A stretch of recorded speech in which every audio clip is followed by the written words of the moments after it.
النهارده هخش في الموضوع على طول، وبالخطوات هتعرفوا انا هعمل ايه.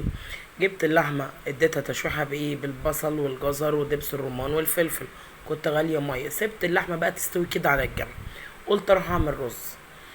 غسلت كوبايتين رز وحمرت الشعريه في السمنه وزيت وخليت لونها دهبي وجميل. ورحت بقى جايبه الرز بتاعي، رحت ضايفاه على الشعريه، ورحت مقلباه كده لحد ما لقيت الميه اللي فيه نشفت، ورحت حاطه شويه ملح.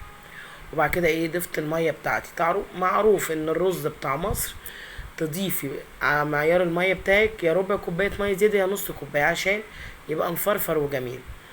بعد ما الرز اتشرب واتحط على الشياطه سوري، رحت اقطع العيش. انا كان عندي العيش ده نشفته تحت المروحه، ورحت خليت مامي حبيبتي تقطعه. وعقبال ما قطعت قلت راح اعمل الشوربه اللي هسقي بيها العيش. اكيد طبعا عرفتوا كده انا هعمل اكله ايه.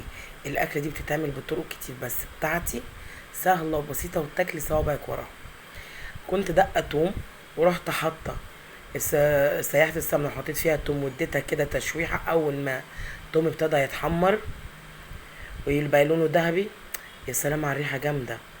رحت كنت مجهزه ربع كوبايه خل. بصوا لنا بقى ذهبي ازاي. رحت ضايفه ربع كوبايه الخل عليه. تمام. واول ما الاقي الخل ابتدى يغلي، هروح عامله ضايفه الشوربه بتاعتي. ما هي الشوربه دي اللي انا هسقي بيها العيش، اللي هو بعد ما نشف هسقي بيها عشان يطرى ويشرب من الخل والثوم يبقى طعمه تحفه. تمام. اديني ضفت الشوربه. على فكره انا كده هعمل فته بالخل والثوم. ناس كتير بتعملها بطرق كتير، بس انا بعملها بالخل والثوم، بتبقى سهله وبسيطه وخفيفه على المعده. قلت بقى اروح اعمل بقى الصلصه. عقبال ما ماما اكون قطعت العيش، جبت السمنه سيحتها ودقيت فصين توم كده. وبعد ما حطيتها في السمنه اديت اللحمه بتاعتي تشويحه كده فين، في السمنه اللي بالثوم. غيرت لونها زي ما انتوا كده شفتوا. اول ما غيرت لونها ولقيت التومه اتحمرت، رحت ضايفه الصلصه بتاعتي. عقبال بقى ما تتسبك، تعالوا بقى نعمل الطبق بتاعنا. بس قبل ما نعمل الطبق بتاعنا نضيف البهارات اللي هي فلفل وكمون ومرق الدجاج. تعالوا بقى نعمل الطبق.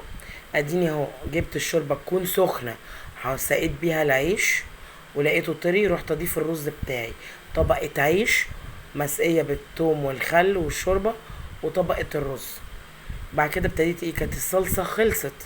قلت بقى يلا اروح احط الصلصه.